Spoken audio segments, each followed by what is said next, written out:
네, 안녕하세요, 여러분. 오늘의 누워서 듣는 중요한 경제 뉴스 시간입니다. 오늘의 첫 번째 소식은 한동안 큰 이슈가 되었고 지금도 이어지고 있는 이스타 관련된 소식입니다.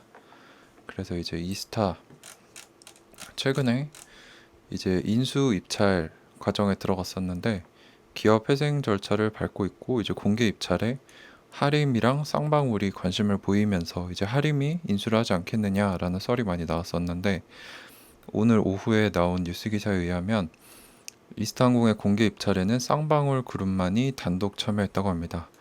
이제 그래서 이스타항공은 오늘 오후 3시 M&A 본입찰 서류 접수를 마쳤는데 이제 인수 의향자는 여러 곳들이 있어서 10여 곳에 달했는데 이제 거기에 할인이 있었겠죠.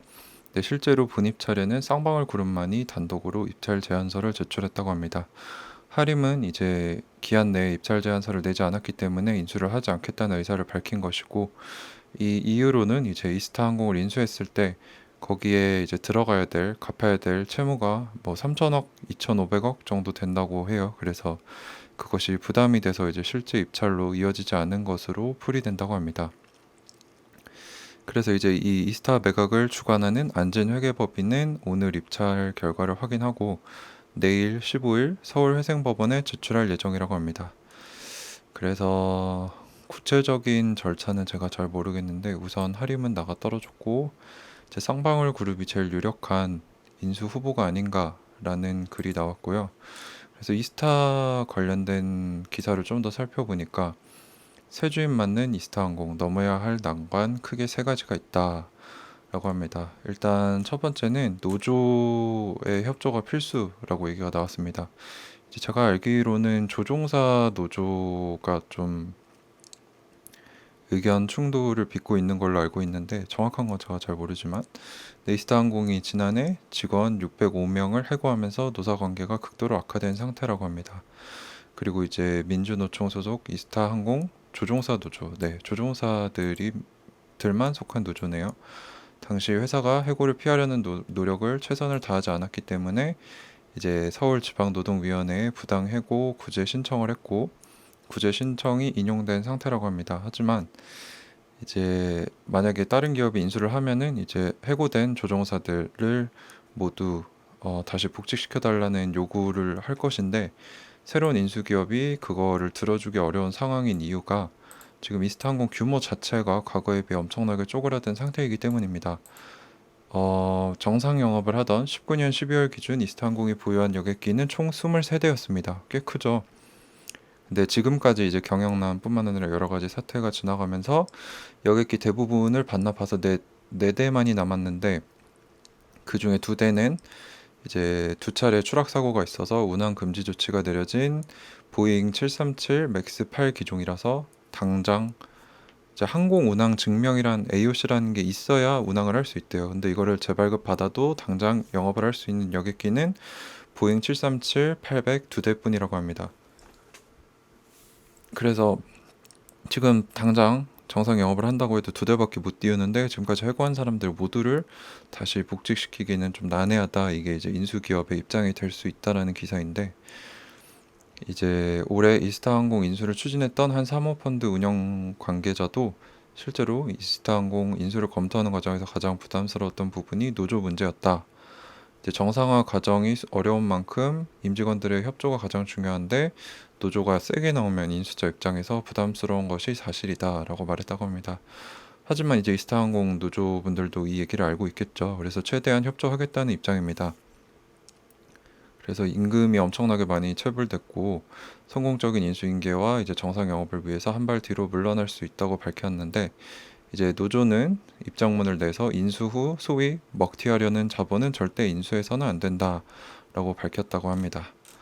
네, 그리고 이제 노조의 협조가 큰 관점 중에 하나라고 하고요. 두 번째가 이제 부채 2,500억 원이나 된다고 합니다.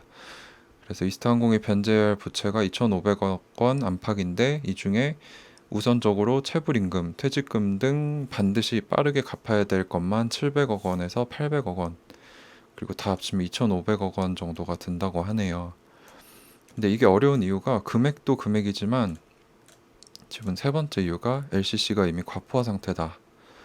네, 이미 뭐 여러분들도 아시겠지만 그 코로나 전에는 LCC가 굉장히 많았어요. 그렇고 지금도 실제로 살아남은 LCC들도 지금 편도 기준 1만 원이 안 되는 초특가 항공권을 앞다퉈 내놓으면서 치킨 게임에 들어간 상태라고 합니다. 그래서 LCC 업계 1위인 제주항공도 올해 1분기 말 기준 작년 1년 동안 부채 비율이 480%대에서 700%대로 올라갔다고 합니다. 그리고 뭐 티웨이 항공은 350에서 886%, 진에어는 360에서 1800%까지. 그러니까 지금 LCC들이 모두 살아남는데 난항을 겪고 있다는 거죠. 부채도 엄청나게 많고. 그래서 또 올해 뭐 제가 알기로는 에어 프레미아, 에어 로케이 등 신생 항공사들까지 이제 기회를 호시탐탐 노리고 있기 때문에 경쟁이 더욱더 치열해질 전망인데, 이제 어려운 상황에 빠진 이스타를 인수해서 여기서 수익을 과연 낼 수 있을까? 만약에 2,500억 원이라는 엄청난 부채를 졌는데도 수익을 못 낸다면 밑빠진 독이 된다. 그래서 이 인수가 어떻게 될지 아직은 불분명하다라는 기사를 봤습니다.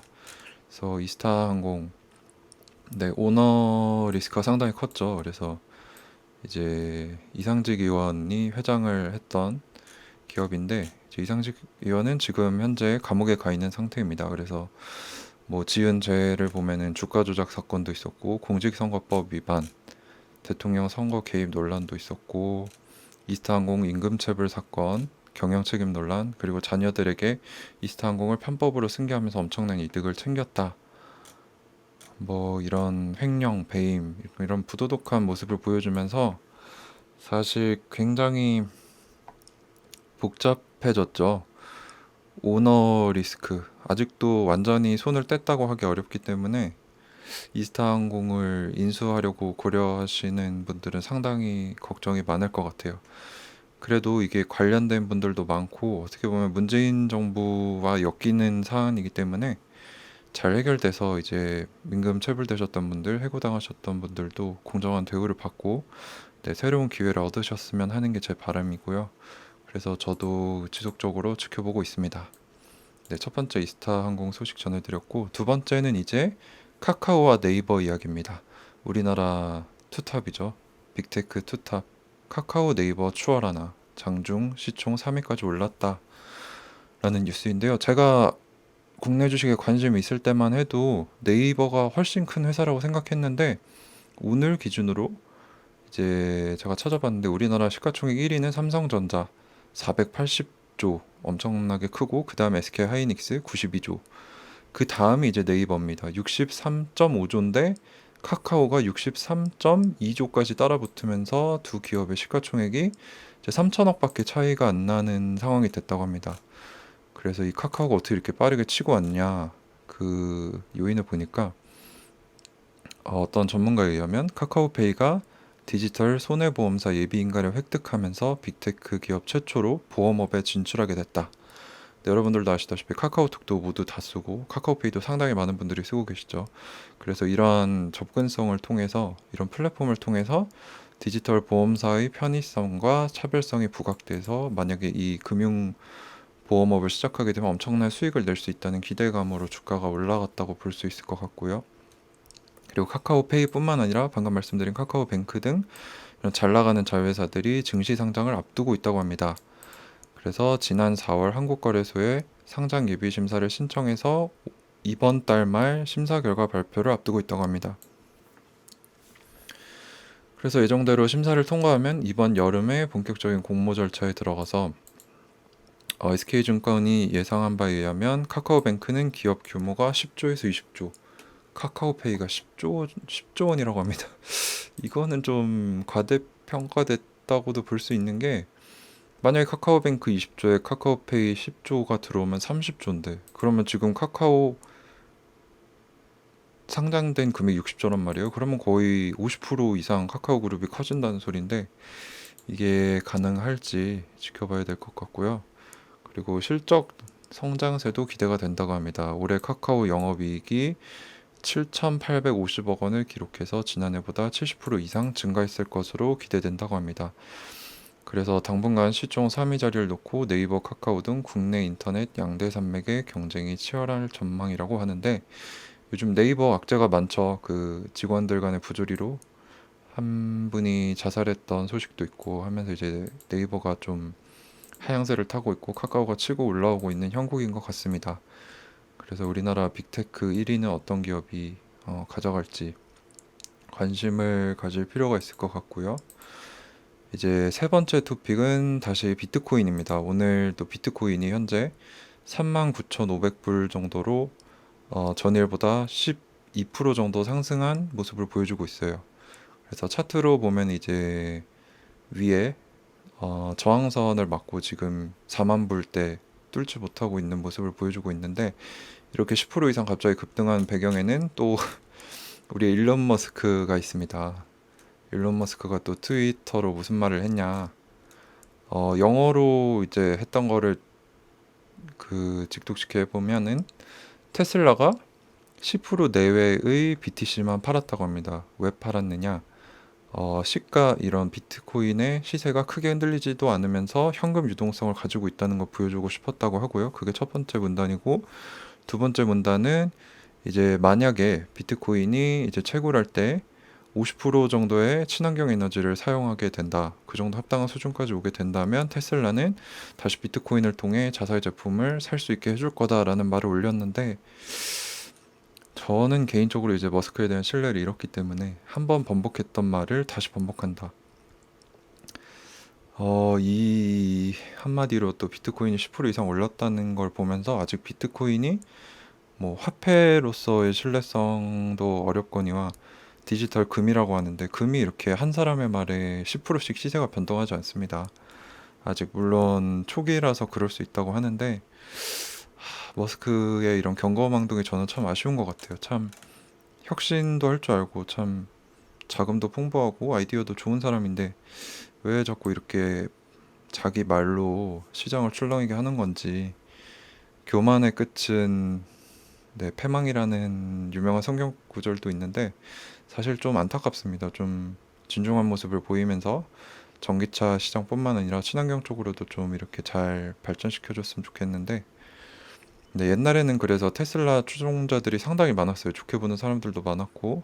근데 지금 이 기사 댓글만 해도 일론 머스크를 욕하는 댓글이 90% 이상이고, 좀, 비트코인은 저는 개인적으로 아직도 한 만 불대까지는 쭉 떨어지지 않을까. 그때 사람들이 관심 없어 할 때, 만약에 사시겠다면 한 만 불대쯤에 진입을 해서 다시 한번 펌핑되는 거를 장기 투자하면서 기다리는 게 어떨까 하는 게 제 개인적인 생각입니다. 그래서 오늘 세 가지 토픽, 이스타항공, 카카오와 네이버의 경쟁, 그리고 머스크의 트윗으로 인한 비트코인 급등, 이렇게 세 가지 간단하게 말씀드렸습니다. 네, 시청해주셔서 감사합니다.